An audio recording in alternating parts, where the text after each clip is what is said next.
आज की इस विस्तृत और गहन चर्चा में आप सभी का स्वागत है।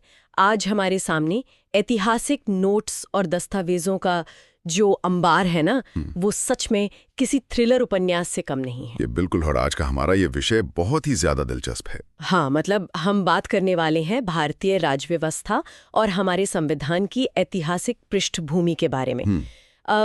अगर हम समय में थोड़ा पीछे जाएं तो साल 1600 का दौर था, जब महारानी एलिजाबेथ प्रथम ने महारानी एलिजाबेथ प्रथम ने एक चार्टर पर हस्ताक्षर किए और एक व्यापारिक कंपनी भारत की ओर निकल पड़ी, जिसे हम आज ईस्ट इंडिया कंपनी के नाम से जानते हैं। सही कहा आपने। और शुरुआत में उनका मकसद बहुत ही सीधा था, सिर्फ व्यापार करना, मुख्य रूप से मसालों और सूती कपड़े का। लेकिन फिर चीजें बदलने लगी। 1765 आते आते प्लासी और बक्सर के युद्धों के बाद वही व्यापारिक कंपनी अचानक से बंगाल, बिहार और उड़ीसा के राजस्व पर कब्जा कर लेती है। यानी दीवानी अधिकार उनके हाथ में आ गए। बिल्कुल, एक कंपनी जो सिर्फ व्यापार करने आई थी, वो रातों रात एक सरकार में बदलने लगी। तो आज की हमारी इस चर्चा का मुख्य मिशन ही ये समझना है कि 1950 में जो भारत का संविधान लागू हुआ, वो अचानक किसी एक दिन में तैयार नहीं हो गया था। असल में इसके पीछे 1773 से लेकर 1947 तक ब्रिटिश संसद द्वारा बनाए गए कानूनों और सुधारों की एक बहुत लंबी यात्रा है। और मुझे ये बात बहुत हैरान करती है कि आज हम जो बजट पेश होते देखते हैं या जो अध्यादेश जारी होते हैं, यहाँ तक कि जिस सिविल सेवा परीक्षा की तैयारी आज लाखों युवा करते हैं, उन सब का ब्लूप्रिंट दरअसल उसी औपनिवेशिक काल की देन है। इस पूरी कहानी का सबसे दिलचस्प पहलू ही यही है। जब हम इन ऐतिहासिक दस्तावेजों का विश्लेषण करते हैं तो साफ हो जाता है कि आधुनिक भारत का लोकतांत्रिक ढांचा इतिहास की इन्हीं उथल-पुथल भरी घटनाओं से उभरा है। ये केवल इस बात की कहानी नहीं है कि सत्ता किसके हाथ में थी, है ना? एकदम सही। ये इस बात की भी कहानी है कि उस सत्ता को चलाने के लिए नियम कैसे बनाए गए, संस्थाएं कैसे खड़ी की गई और कैसे समय के साथ शासन प्रणालियों का विकास हुआ। ठीक है, तो चलिए इसे विस्तार से समझते हैं। दस्तावेजों के अनुसार इस पूरे सफर को मुख्य रूप से दो हिस्सों में बांटा जा सकता है। पहला है कंपनी का शासन, जो 1773 से लेकर 1858 तक चला। हाँ, ये वो दौर था जब ईस्ट इंडिया कंपनी भारत पर सीधे तौर पर शासन कर रही थी। मैं इसी बारे में सोच रही थी कि आखिर ब्रिटिश सरकार को अचानक से ईस्ट इंडिया कंपनी के मामलों में दखल देने की जरूरत क्यों पड़ गई? शुरुआत 1773 के रेगुलेटिंग एक्ट से होती है। ऐसा क्या हो गया था कि लंदन में बैठी संसद को कानून बनाना पड़ा? इसके पीछे का संदर्भ काफी रोचक है। 1770 के दशक तक आते आते कंपनी के अधिकारी भारत से अथाह संपत्ति कमाकर ब्रिटेन लौट रहे थे। वहां वे नवाबों की तरह जीवन जी रहे थे। अच्छा, लेकिन कंपनी की क्या हालत थी? यही तो सबसे बड़ा विरोधाभास था। खुद कंपनी दिवालिया होने की कगार पर थी। उसने ब्रिटिश सरकार से लाखों पाउंड के बेल आउट पैकेज की मांग कर दी थी। बाप रे, मतलब अधिकारी अमीर हो रहे थे और कंपनी डूब रही थी। बिल्कुल। इसी भारी भ्रष्टाचार को देखते हुए ब्रिटिश संसद ने तय किया कि अब कंपनी को खुला नहीं छोड़ा जा सकता। इसीलिए 1773 का रेगुलेटिंग एक्ट लाया गया। तो ये ब्रिटिश सरकार द्वारा कंपनी को नियंत्रित करने का पहला कदम था। हाँ, पहला आधिकारिक कदम। इसी कानून के जरिए बंगाल के गवर्नर के पद को और ताकतवर बना दिया गया। उसे बंगाल का गवर्नर जनरल कहा जाने लगा। और हमारे नोट्स बताते हैं कि लॉर्ड वॉरेन हेस्टिंग्स ही वो पहले व्यक्ति थे जिन्हें ये पद मिला। सही कहा। इस कानून ने मद्रास और बंबई के गवर्नरों को भी उनके अधीन कर दिया था, जो पहले एक दूसरे से पूरी तरह स्वतंत्र हुआ करते थे। नियंत्रित करने की दिशा में एक बहुत बड़ा कदम था। एक और बात जो मुझे इसमें दिखी वो न्याय व्यवस्था से जुड़ी है। 1774 में कलकत्ता में एक उच्चतम न्यायालय यानी सुप्रीम कोर्ट की स्थापना की गई थी ना? जी हाँ। इसमें एक मुख्य न्यायाधीश और 3 अन्य न्यायाधीश थे। इसका मुख्य मकसद कंपनी के भ्रष्ट अधिकारियों पर लगाम कसना ही था। ये तो वाकई ऐसा जैसे किसी कंपनी के बोर्ड ऑफ डायरेक्टर्स पर निगरानी रखने के लिए सरकार ने अपना खुद का एक लीगल सिस्टम खड़ा कर दिया हो। लेकिन क्या ये कानून सफल रहा? क्योंकि इसके बाद 1784 के पिट्स इंडिया एक्ट का जिक्र आता है। असल में 1773 के एक्ट में कई कमियां थीं। गवर्नर जनरल और सुप्रीम कोर्ट के अधिकारों के बीच अक्सर टकराव होता रहता था। इसे सुलझाने के लिए बीच में 1781 का एक एक्ट ऑफ सेटलमेंट भी लाया गया था। लेकिन असली बदलाव 1784 में आया। हाँ, सबसे बड़ा बदलाव 1784 के पिट्स इंडिया एक्ट से आया। तत्कालीन ब्रिटिश प्रधानमंत्री विलियम पिट ने इसे पेश किया था। इस कानून ने तो शासन के ढांचे को पूरी तरह बदल कर रख दिया। वो कैसे? इसने कंपनी के व्यापारिक और राजनीतिक कार्यों को बिल्कुल अलग अलग कर दिया। मतलब उन्होंने कंपनी को 2 अलग-अलग विभागों में बांट दिया। एक तरह से हाँ, व्यापारिक मामलों को देखने की जिम्मेदारी कोर्ट ऑफ डायरेक्टर्स के पास ही रहने दी गई, लेकिन राजनीतिक, सैन्य और राजस्व से जुड़े मामलों के लिए लंदन में एक नया निकाय बना दिया गया, बोर्ड ऑफ कंट्रोल। और शासन की इसी व्यवस्था को इतिहास में द्वैध शासन कहा जाता है। बिल्कुल, दोहरी शासन व्यवस्था की शुरुआत। और इस एक्ट की एक और बहुत खास बात यह थी कि पहली बार भारत में कंपनी के अधीन आने वाले क्षेत्रों को आधिकारिक तौर पर ब्रिटिश आधिपत्य का क्षेत्र कहा गया। ये तो सीधे तौर पर ब्रिटिश सरकार का कंपनी पर हावी होना था। इसके बाद सत्ता के केंद्रीकरण का सिलसिला और भी तेज हो गया।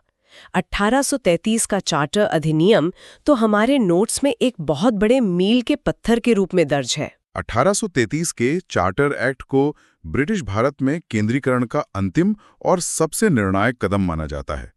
इसने बंगाल के गवर्नर जनरल को सीधे भारत का गवर्नर जनरल बना दिया। और लॉर्ड विलियम बेंटिंग इस पद पर बैठने वाले पहले व्यक्ति बने। ये कितनी बड़ी बात है कि एक ही व्यक्ति के हाथों में पूरे भारत की शक्तियां सौंप दी गईं। नागरिक और सैन्य दोनों शक्तियां मद्रास और बंबई के गवर्नरों से कानून बनाने के अधिकार पूरी तरह छीन लिए गए। यानी पूरे देश के लिए कानून बनाने का एकाधिकार सिर्फ भारत के गवर्नर जनरल के पास आ गया। सही कहा। इस अधिनियम ने ईस्ट इंडिया कंपनी की व्यापारिक गतिविधियों को हमेशा के लिए खत्म कर दिया। वो विशुद्ध रूप से एक प्रशासनिक निकाय बन गई। जो कंपनी कभी सिर्फ मसाले बेचने आई थी, वो अब आधिकारिक तौर पर एक सरकार बन चुकी थी। मैंने इसी एक्ट में सिविल सेवाओं के बारे में भी एक दिलचस्प बात पढ़ी। इसमें भारतीयों के लिए सिविल सेवाओं में खुली प्रतियोगिता शुरू करने का प्रयास किया गया था। प्रयास जरूर किया गया था, लेकिन वो सफल नहीं हो पाया। क्यों? ऐसा क्या हुआ? लंदन में बैठे कोर्ट ऑफ डायरेक्टर्स ने इसका कड़ा विरोध किया। वे अपने करीबियों को नियुक्त करने का विशेष अधिकार नहीं खोना चाहते थे। लेकिन जो काम 1833 में नहीं हो सका, वो 1853 के चार्टर अधिनियम ने कर दिखाया। 1853 का एक्ट संवैधानिक विकास की दृष्टि से बहुत अहम है। इसने पहली बार गवर्नर जनरल की परिषद के विधायी और कार्यकारी कार्यों को अलग-अलग किया था। हाँ, परिषद में 6 नए सदस्य जोड़े गए, जिन्हें विधान पार्षद कहा गया। अगर हम इसे आसान भाषा में समझें, तो क्या यह आज की हमारी संसद के शुरुआती रूप जैसा था? इसे आप एक छोटी संसद ही कह सकती हैं। इसमें कानून बनाने की प्रक्रिया ठीक वैसी ही अपनाई गई जैसी ब्रिटिश संसद में होती थी। और जिस सिविल सेवा की हमने भी बात की, 1853 के एक्ट ने विशिष्ट सिविल सेवाओं में भर्ती के लिए खुली प्रतियोगिता की व्यवस्था शुरू कर दी। और इसी के तहत 1854 में लॉर्ड मैकाले की अध्यक्षता में एक समिति भी बनी। बिल्कुल। इस तरह भारत के प्रशासनिक ढांचे में भारतीयों के प्रवेश का एक रास्ता खुला। ये पूरी यात्रा सोचने पर मजबूर करती है कि कैसे एक कॉरपोरेट ढांचे ने धीरे धीरे खुद को एक पूर्ण विकसित राज्य तंत्र में ढाल लिया। लेकिन फिर एक ऐसा तूफान आया जिसने इस पूरी व्यवस्था की नींव ही हिला दी। आप 1857 के विद्रोह की बात कर रही हैं। हाँ, 1857 का साल, जिसे सिपाही विद्रोह या प्रथम स्वतंत्रता संग्राम कहा जाता है, इस घटना ने सब कुछ बदल कर रख दिया। 1857 के विद्रोह ने ब्रिटिश हुकूमत को अंदर तक डरा दिया था। उन्हें यह एहसास हो गया था कि एक व्यापारिक कंपनी के हाथों में इतने विशाल देश का प्रशासन छोड़ना खतरनाक हो सकता है। और इसी का नतीजा था 1858 का भारत सरकार अधिनियम, जिसे ताज का शासन या क्राउन रूल कहा जाता है। इसे भारत के शासन को अच्छा बनाने वाले अधिनियम के रूप में प्रचारित किया गया। सबसे बड़ा बदलाव ये हुआ कि ईस्ट इंडिया कंपनी का पूरी तरह से अंत कर दिया गया। भारत का शासन सीधे महारानी विक्टोरिया के ताज के अधीन आ गया। और यहीं से भारत के गवर्नर जनरल का पदनाम बदलकर वायसराय कर दिया गया, है ना? जी, जो सीधे ब्रिटिश ताज का प्रतिनिधि बन गया। लॉर्ड कैनिंग भारत के पहले वायसराय बने। और याद है हमने पिट्स इंडिया एक्ट में जिस बोर्ड ऑफ कंट्रोल और कोर्ट ऑफ डायरेक्टर्स की बात की थी? हाँ, जो द्वैध शासन चला रहे थे। 1858 के अधिनियम ने उस द्वैध शासन प्रणाली को भी उखाड़ फेंका। उनकी जगह पर लंदन में भारत के राज्य सचिव का एक नया पद बनाया गया, जो ब्रिटिश कैबिनेट का सदस्य होता था। और उसकी सहायता के लिए 15 सदस्यों की एक भारत परिषद भी बनाई गई। यानी अब भारत का पूरा नियंत्रण सीधे लंदन की संसद के हाथ में था। बिल्कुल। लेकिन इतने बड़े विद्रोह के बाद अंग्रेजों को ये भी तो समझ आ गया होगा कि बिना भारतीयों की राय जाने प्रशासन चलाना मुश्किल है, क्योंकि इसके ठीक बाद 1861 का भारत परिषद अधिनियम आता है। ये एक बहुत ही अहम कूटनीतिक बदलाव था। ब्रिटिश सरकार समझ गई थी कि कानून बनाने की प्रक्रिया में भारतीयों को शामिल करना ही पड़ेगा।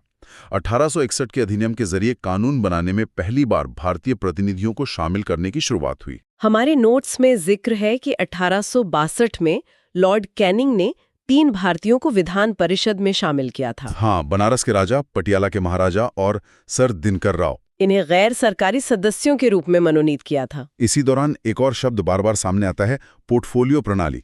इसे लॉर्ड कैनिंग ने 1859 में ही शुरू कर दिया था, लेकिन 1861 के एक्ट ने इसे कानूनी मान्यता दी। ये व्यवस्था असल में क्या थी? आज के संदर्भ में देखें तो पोर्टफोलियो प्रणाली का मतलब है अलग अलग मंत्रालय बांटना। जैसे आज कोई वित्त मंत्री होता है, कोई रक्षा मंत्री होता है। अच्छा, तो ये वही कॉन्सेप्ट है? बिल्कुल। उस समय वाइसरॉय की परिषद के एक सदस्य को एक या अधिक सरकारी विभागों का प्रभारी बना दिया गया। इसी एक्ट ने वाइसरॉय को आपातकाल के दौरान अध्यादेश जारी करने की शक्ति भी दी, जिसकी अवधि 6 महीने होती थी। ये देखना कितना दिलचस्प है कि अध्यादेश जारी करने की ये व्यवस्था आज भी हमारे भारतीय संविधान के अनुच्छेद 123 में मौजूद है। एकदम सही कहा आपने। इसके बाद धीरे धीरे विधान परिषदों का आकार बढ़ने लगा। 1892 का अधिनियम आया, जिसने परिषदों में गैर सरकारी सदस्यों की संख्या बढ़ाई और उन्हें बजट पर बहस करने का अधिकार दिया। लेकिन 20वीं सदी के शुरुआत के साथ ही राजनीति एक नया मोड़ लेने लगी। मैं 1909 के भारत परिषद अधिनियम की बात कर रही हूँ, जिसे मॉडले-मेंटो सुधार भी कहा जाता है। 1909 का अधिनियम कई मायनों में ऐतिहासिक था। प्रशासन के स्तर पर एक बहुत बड़ा कदम उठाया गया। पहली बार किसी भारतीय को वायसराय की कार्य परिषद में शामिल किया गया। सत्येंद्र प्रसन्न सिन्हा इस परिषद में शामिल होने वाले पहले भारतीय बने थे। उन्हें विधि सदस्य के रूप में नियुक्त किया गया था। ये एक बड़ी उपलब्धि थी। लेकिन इसी 1909 के अधिनियम से एक ऐसा प्रावधान भी जुड़ा है जिसे लेकर इतिहास में बहुत बहस होती है, पृथक निर्वाचन की शुरुआत। जी, दस्तावेजों में इसे सांप्रदायिक प्रतिनिधित्व के रूप में दर्ज किया गया है। अगर हम तथ्यों को देखें तो इस अधिनियम ने मुस्लिमों के लिए पृथक निर्वाचन के आधार पर सांप्रदायिक प्रतिनिधित्व का प्रावधान किया। इसका सीधा मतलब यह था कि मुस्लिम सदस्यों का चुनाव केवल मुस्लिम मतदाता ही कर सकते थे। तो एक तरह से इस कदम ने सांप्रदायिकता को वैधानिक मान्यता दे दी। बिल्कुल। तत्कालीन वायसराय लॉर्ड मिंटो को सांप्रदायिक निर्वाचन के जनक के रूप में जाना जाने लगा। इतिहासकार अक्सर बताते हैं कि इस एक कदम ने भारत की राजनीति में किस तरह विभाजनकारी बीज बोए। और ये विभाजन सिर्फ धर्म तक सीमित नहीं रहा, आगे चलकर इसका दायरा और बढ़ाया गया। अगर हम स्वतंत्रता की ओर बढ़ते कदमों की बात करें तो इसके बाद 1919 का भारत शासन अधिनियम आता है, जिसे मॉन्टेग्यू चेम्सफोर्ड सुधार के नाम से जाना जाता है। इस एक्ट ने एक और नए प्रशासनिक शब्द से हमारा परिचय कराया, राज्यों में द्वैध शासन या डायरकी। ये 1784 वाले द्वैध शासन से कैसे अलग था? 1919 का द्वैध शासन प्रांतों के स्तर पर था। इसमें प्रांतीय विषयों को 2 हिस्सों में बांट दिया गया, हस्तांतरित विषय और आरक्षित विषय। हस्तांतरित और आरक्षित, ये कैसे काम करता था? शिक्षा और स्वास्थ्य जैसे हस्तांतरित विषयों का प्रशासन गवर्नर उन मंत्रियों के सहायता से चलाता था जो विधान परिषद के प्रति जवाबदेह थे। लेकिन पुलिस और राजस्व जैसे महत्वपूर्ण आरक्षित विषयों पर गवर्नर अपनी कार्यकारी परिषद की मदद से शासन करता था, जो परिषद के प्रति जवाबदेह नहीं थी। ये व्यवस्था तो बहुत जटिल लग रही है। थी भी, और काफी हद तक ये असफल भी रही। लेकिन इसी एक्ट में केंद्र के स्तर पर पहली बार देश में द्विसदनीय व्यवस्था यानी राज्यसभा और लोकसभा का शुरुआती रूप सामने आया और प्रत्यक्ष निर्वाचन की शुरुआत भी इसी अधिनियम से मानी जाती है। और जो लोग लोक सेवा आयोग की बात करते हैं उनके लिए जानना जरूरी है कि 1926 में सिविल सेवकों की भर्ती के लिए एक केंद्रीय लोक सेवा आयोग का गठन भी इसी कानून के तहत हुआ था। बिल्कुल। हमारे ऐतिहासिक स्रोतों के अनुसार 1919 के इस अधिनियम में एक शर्त ये भी थी कि 10 साल बाद एक आयोग इसकी समीक्षा करेगा। लेकिन ब्रिटिश सरकार ने समय से 2 साल पहले ही 1927 में साइमन कमीशन का गठन कर दिया, जिसका भारत में जबरदस्त विरोध हुआ था क्योंकि इसमें एक भी भारतीय सदस्य नहीं था। सभी 7 सदस्य ब्रिटिश थे। जब देश के भविष्य का फैसला होना हो और उसमें उसी देश का कोई प्रतिनिधि ना हो तो विरोध होना स्वाभाविक ही था।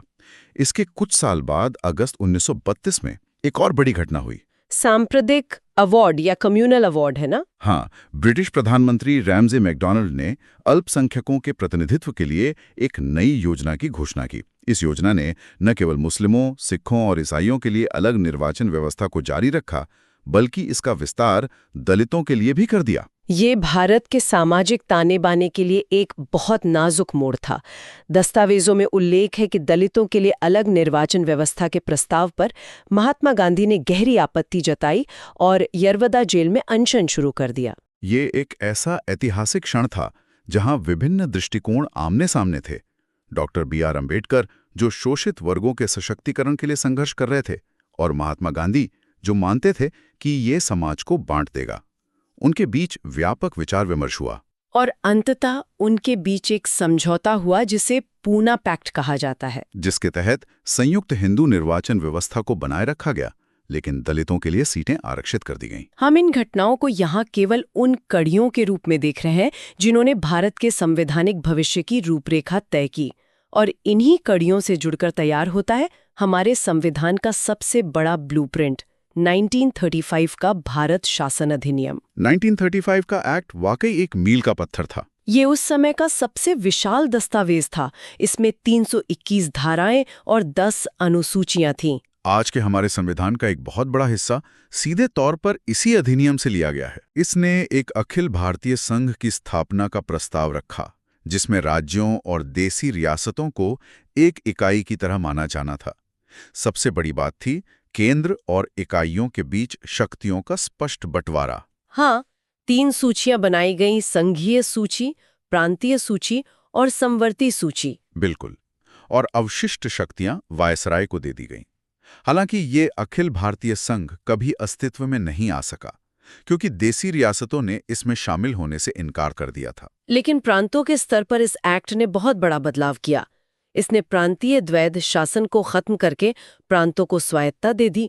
इसके अलावा देश की मुद्रा को नियंत्रित करने के लिए भारतीय रिजर्व बैंक यानी RBI की स्थापना भी इसी अधिनियम के तहत हुई। और 1937 में एक संघीय न्यायालय या फेडरल कोर्ट की स्थापना भी इसी के आधार पर की गई। 1935 के एक्ट ने जिस तरह संस्थाओं का निर्माण किया, वही ढांचा आज के स्वतंत्र भारत को चलाने वाली मशीनरी का मुख्य आधार है। और अंततः इन तमाम प्रयोगों, सुधारों और देशव्यापी स्वतंत्रता आंदोलनों के बाद वो समय आ ही गया, 1947 का भारतीय स्वतंत्रता अधिनियम। दूसरे विश्व युद्ध के बाद दुनिया बदल चुकी थी। माउंटबैटन योजना के तहत भारत और पाकिस्तान के रूप में 2 स्वतंत्र डोमेनियन बन गए। वाइसराय का पद खत्म कर दिया गया और दोनों नए देशों की संविधान सभाओं को अपने अपने देश का संविधान बनाने की पूरी संप्रभु शक्ति दे दी गई। ब्रिटेन के राजा की, भारत के सम्राट की उपाधि भी समाप्त हो गई। सत्ता के इस हस्तांतरण के दौरान देश को चलाने के लिए जो शुरुआती सरकारें बनी, उनकी रूपरेखा भी बहुत अहम है।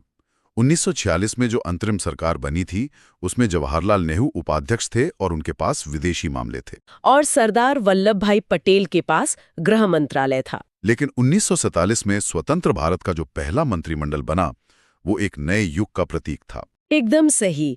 उस पहले मंत्रिमंडल में जवाहरलाल नेहरू पहले प्रधानमंत्री बने, सरदार पटेल गृह मामले देख रहे थे, डॉक्टर B.R. अम्बेडकर को स्वतंत्र भारत का पहला कानून मंत्री बनाया गया, मौलाना अबुल कलाम आजाद शिक्षा मंत्री बने। ये एक ऐसी टीम थी जिसे अब किसी ब्रिटिश संसद के कानून पर नहीं, बल्कि भारत के लोगों द्वारा बनाए जाने वाले नए संविधान पर काम करना था। अगर हम आज की इस पूरी गहन चर्चा का सारांश निकालें तो ये सफर वाकई रोंगटे खड़े कर देने वाला है। 1600 ईस्वी में महारानी एलिजाबेथ के एक व्यापारिक चार्टर से कहानी शुरू होती है। एक कंपनी जो मसाले खरीदने आई थी, वो युद्ध लड़ती है, सत्ता हथियाती है। फिर 1857 के विद्रोह के बाद ब्रिटिश ताज शासन ले लेता है और अंततः 1947 में एक संप्रभु राष्ट्र का जन्म होता है। और हमारे श्रोताओं के लिए ये जानना बहुत प्रासंगिक है कि आज हम अपने चारों ओर जो प्रशासनिक तंत्र देखते हैं, वो रातों रात पैदा नहीं हुआ। शक्तियों का बंटवारा जो हमारी 7वीं अनुसूची में है, वो 1935 के एक्ट की ही गूंज है। अध्यादेश जारी करने की शक्ति 1861 के प्रयोगों से निकली है। आज की सिविल सेवा परीक्षाएं उसी 1853 की प्रतियोगिता का आधुनिक रूप है। अपने वर्तमान को गहराई से समझने के लिए इस जटिल औपनिवेशिक इतिहास को समझना बहुत जरूरी है। आज की हमारी ये ऐतिहासिक यात्रा यहीं पूरी होती है, लेकिन जाने से पहले मैं चाहूंगी कि आप हमारे सुनने वालों को सोचने के लिए एक ऐसा विचार दें जो इस पूरे परिदृश्य को देखने का नजरिया ही बदल दे। आज की चर्चा को ध्यान में रखते हुए कल्पना कीजिए, अगर 1857 का वो विद्रोह नहीं हुआ होता और ब्रिटिश ताज ने सत्ता सीधे अपने हाथों में नहीं ली होती, तो क्या होता?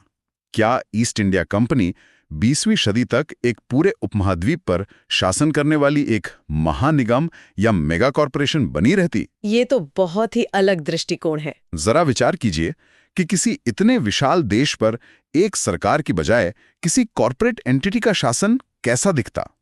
एक ऐसा देश जिसका संविधान जनता के अधिकारों के लिए नहीं बल्कि शेयरधारकों के मुनाफे के लिए लिखा गया हो। ये कल्पना ही सिहरन पैदा करती है। हम आपको इसी विचारोत्तेजक सवाल के साथ छोड़ते हैं। इतिहास सिर्फ बीती हुई तारीखों की सूची नहीं है, यह उन रास्तों का नक्शा है जो हमें आज तक लेकर आए हैं। आज की इस गहन चर्चा में हमारे साथ जुड़ने के लिए बहुत बहुत धन्यवाद। मिलते हैं अगली बार एक और दिलचस्प विषय के साथ। सीखते रहें और अपनी उत्सुकता बनाए रखें।